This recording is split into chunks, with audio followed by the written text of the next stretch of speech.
สบายดีมาทุกคนนะวันนี้ครับพระเจ้าจะมาสาธิตหรือว่ามาสอนมาแนะนำเนาะ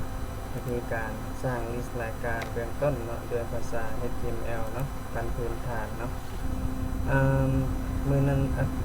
สุดก่อนหรือว่า EP ที่แล้วเราได้เรียนโครงสร้างของ HTML บ่ว่ามีส่วนใดแดเนาะส่วนนี้เราจะบ่แนะนำเราจะมาเข้าเป็นรายการ list เลยเนาะก่อนเราจะสร้างรายการ list นี้ให้เราเปิด tag OL ขึ้นมาเลยเนาะ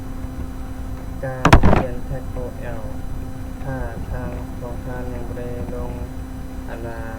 ยังก็ HTML snippet ประมาณนี้นะเป็นเวลาเราเขียนโค้ดนี่เราก็จำเป็นต้องเขียนเครื่องหมายหน่อยใหญ่แล้วเปิดปิดเนาะสามารถเขียน OL แล้วกด tab หรือกด enter ได้เลยมันจะขึ้นมาให้เลยเนาะให้ทุกคนไปเบิ่งคืนส่วน OL นี่จะเป็น list รายการเนาะเป็น list รายการแต่อยู่ใน OL จะมีอีกอย่างแน่ให้เรามาติดตามเบิ่งเลยต่อไปกันแม่น li เนาะ li นี่เราจะอยู่ในภายใต้ li ภายใน li นี่เราจะใส่เป็น php เป็นข้อความเนาะสมมุติเขียนใส่นี้แล้วให้เรามา refresh จะได้เป็น1 OL นี่มันเป็นตัวเลขเนาะมันจะได้1ถ้า li มีล่างส่วนใดตัวเลขนี่มันก็จะลั่นมาเรื่อยๆเป็น1 2 3 4ไปสิเนาะสมมุติถ้าพระเจ้าใส่เป็น HTML เพื่อจะวางให้เป็นง่าย HTML มีเนี้ย C กด tab CS refresh CS มาแล้วเนาะสมมติถ้าเราบ่อยากเดี๋ยวครับจะแปลงให้มันยับต่อหากันก่อนสมมติถ้าเราบ่อยากแสดงเป็นตัวเลขแล้วเราอยากแสดงลิสต์รายการนี้เป็นตัวอักษรเราจะเห็นอย่างไรก็เห็นได้เนาะแสดงเป็นตัวเลข A B C ก็ได้เนาะอันนี้เป็นตัวเลขมันบอกเดี๋ยวครับเราจะ copy มาก่อน copy มาชุดหนึ่งเนาะcopy มาชุดหนึ่งมา refresh นี่ก็ได้1 2 3เนาะแล้วสมมุติตัวเทิงอยากให้เป็นตัวอักษร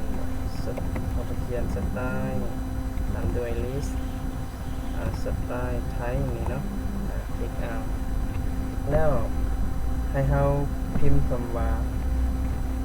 upper มันจะขึ้นมาเลยเห็นปะ upper เขียนด้วย alpha ตัวนี้เนาะลอง refresh เลยนี่ upper เขียนด้วย alpha ก็จะได้ A B C มันปะถ้ามี list อีกเด้ถ้ามีเอามาอีกเป็น Java script นี่ก็ดีเห็นปะสมมติตัวนี้จะมีอีกเด้ Java script tab ปึ๊บนี่ Java script ออกมาแล้วถ้าเราไปอยากได้ A B C D เป็นตัวพิมพ์ใหญ่ดูเราจะเห็นยังไงให้เรา copy มาเลยเนาะเพื่อความไวในการเขียนโค้ดเราก็จะเป็นต้องเขียนทุกอันของแล้วแถวหนึ่งนะครับเขียนเอาเป็นไหนเนาะสมมติจากได้ A B C D เป็นตัวน้อยให้เราเขียนคำว่าจะลบตัวนี้ออกเป็น lower alpha เห็นปะจะมี lower ตัวน้อยเห็นปะจะได้ตัวน้อย A B C จะได้ตัวน้อยเห็นปะแล้วตัวเลขนี่มันจะแสดงจังไดมันจะอยากแสดงเป็นอย่างส่วน1ส่วน2ส่วน3ส่วน4บ่เราก็มาเขียนต่ออยู่นี่เนาะใส่แท็กHCSS เข้าไปแท็กสไตล์เป็นอย่างใส่เป็น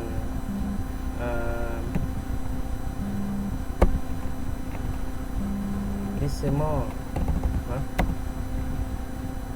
decimal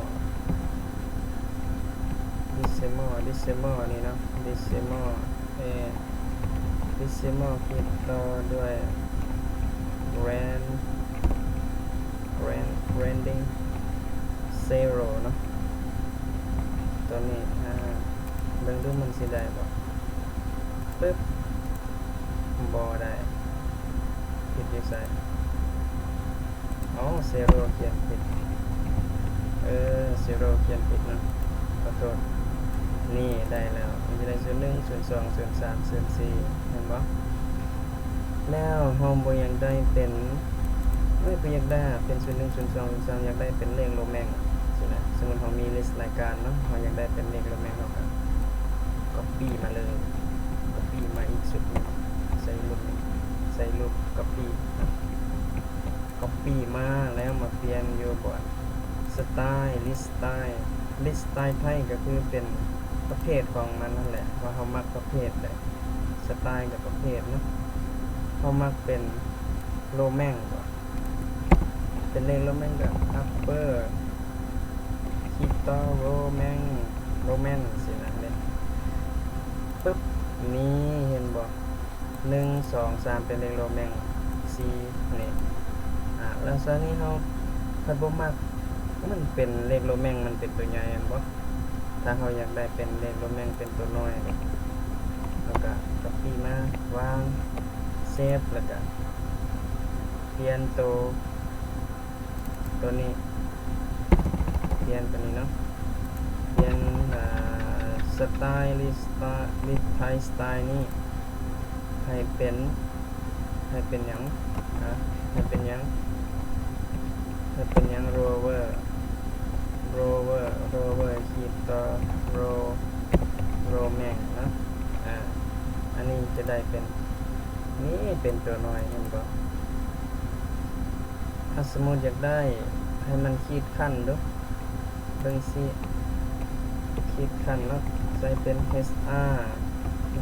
คือขีดเส้นขั้นนี่ HR HTML ที่เป็นใส่ใน HR นี่เนาะต่อมาใส่ทุกเลยใส่ให้มันครบเลยเนาะแล้วก็เซฟกดเซฟ refresh ปึ๊บนี่จะได้เส้นขีด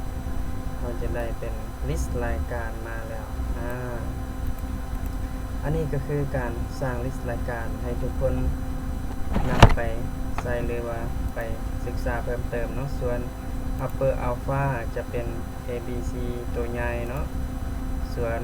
lower alpha จะเป็น ABC ตัวน้อย ABCD ตัวน้อยเนาะส่วนที่